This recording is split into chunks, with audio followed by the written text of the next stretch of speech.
Bonjour et bienvenue dans cette nouvelle vidéo d'actualité cyclisme. Aujourd'hui, on va s'intéresser à la consécration des deux monuments de Mathieu Van Der Poel qui ont lieu chacun d'eux sur le Tour des Flandres. Pour revenir maintenant, Julien Alaphilippe qui déclenche son sprint, Mathieu Van Der Poel qui va raccrocher derrière Jakob Fuglsang. Il est incroyable Van Der Poel, il est incroyable Mathieu Van Der Poel.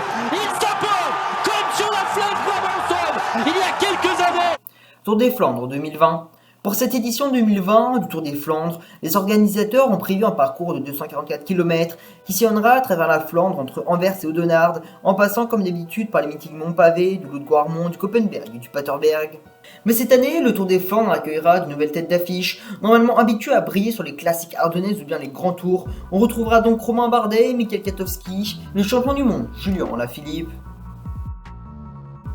Après sa quatrième place, un an avant, Mathieu Van Der Poel est attendu comme outsider, un petit peu comme Nils Politt ou Greg Van Avermaet, mais il n'était pas attendu comme le grand favori. Pour sa deuxième participation sur le Ronde des Vlaanderen, le néerlandais sera l'un des seuls à suivre l'accélération du français Julien Alaphilippe sur le sommet du Koppenberg. À 38 km de l'arrivée, un trio composé de trois fantastiques, le champion du monde Julien Alaphilippe et les deux phénomènes du cyclisme mondial, Mathieu Van Der Poel et Wout van Aert. Mais à 35 km de l'arrivée, un événement dramatique va se présenter à nous. Le champion du monde, Julien Alaphilippe, va se retrouver au sol après avoir percuté une moto. Et malheureusement, en douleur et en souffrance allongé sur le sol, le français ne repartira pas et donc ses chances de remporter ce Tour des Flandres, lui qui semblait si bien parti. Et donc à l'avant, on retrouve deux immenses champions pour se jouer la victoire sur ce Tour des Flandres. Dans les 5 derniers kilomètres, le duo de tête possédera 53 secondes d'avance sur le groupe de poursuivants. Et rentré dans le dernier kilomètre, on aura un sprint très court entre les deux champions et à moins de 200 mètres, le néerlandais résistera et ira s'imposer au terme d'un sprint final complètement dingue. Mathieu Van Der Poel qui succède à son père Adrie Van Der Poel au terme d'un sprint magnifique et donc il vient remporter son premier monument à seulement 26 ans. Et Mathieu Van Der Poel nous prouve encore une fois le poids qu'il est, un grand champion qui sait briller partout et à n'importe quel moment.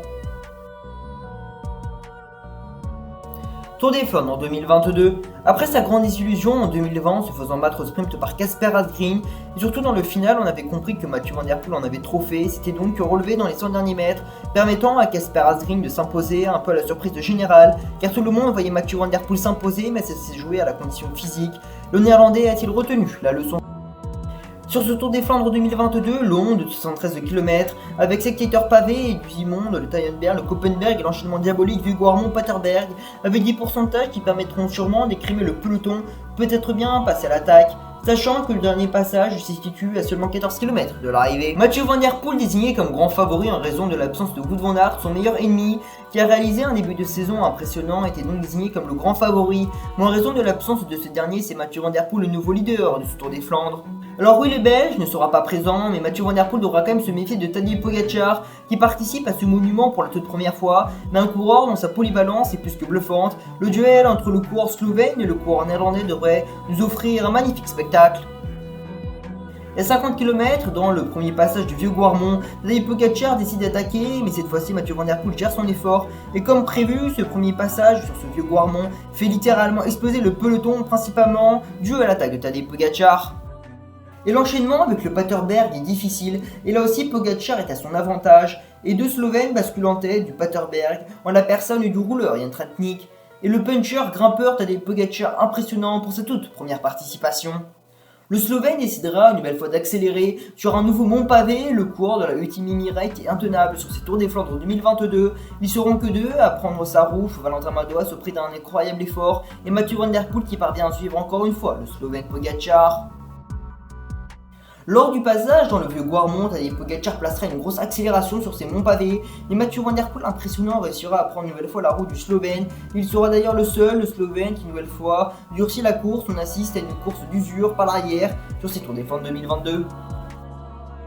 Le mano à mano, le duel entre le vainqueur de ce monument en 2020 et le vainqueur du Tour de France, et qui participe pour cette toute première fois au Tour des Flandres. Et lui, le tenant du titre, Kasper Asgreen, s'est fait distancer à cause d'un problème technique. Le duel qu'on pressentait est bien présent et celui-ci va peut-être voir sa conclusion dans le Paterberg qui est le dernier mont pavé de la journée. Une nouvelle fois Pogacar accélérera mais le néerlandais doté d'une condition physique époustouflante comme il nous l'avait prouvé sur différentes courses basculera dans la roue de Pogacar et tout ça à 13 km de l'arrivée. Après s'être accroché durant de nombreux monts, il passe sous la flamme rouge en compagnie du Slovène après avoir collaboré durant 13 km avec le vainqueur du Tour de France. Mais durant les derniers mètres, on se regarde, Mathieu Van Der Poel ne veut pas emmener le sprint à Tadej Pogacar, ce qui va permettre à Valentin Madouas et Dylan Van Baarle de revenir par l'arrière. Ce Tour des Flandres 2022 va donc se jouer entre 4 hommes. Pogacar enfermé, Valentin Madouas est le deuxième lors des championnats du monde 2021 impuissant face à Mathieu Van Der Poel qui vient s'imposer.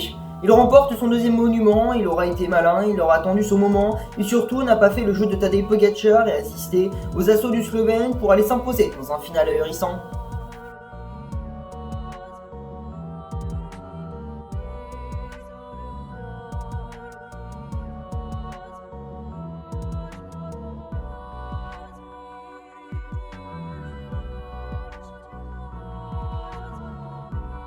La déception de Pogacar qui a commis une erreur de jeunesse, mais avec son talent et son jeune âge, il a toutes les qualités nécessaires pour remporter un jour ce Tour des Flandres. Alors oui, dans les monts, c'était lui le plus fort, mais il a commis cette erreur fatale, mais pour sa première participation, il aura fait preuve d'une prestation éblouissante.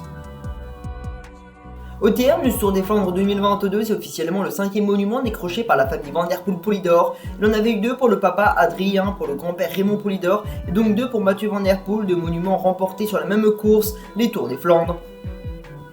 Voilà, c'est la fin de cette vidéo en espérant qu'elle vous a plu. Si c'est le cas, n'hésitez pas à liker cette vidéo. Si vous aimez mon contenu, n'hésitez pas à vous abonner. Et moi, je vais vous dire à la prochaine dans une nouvelle vidéo.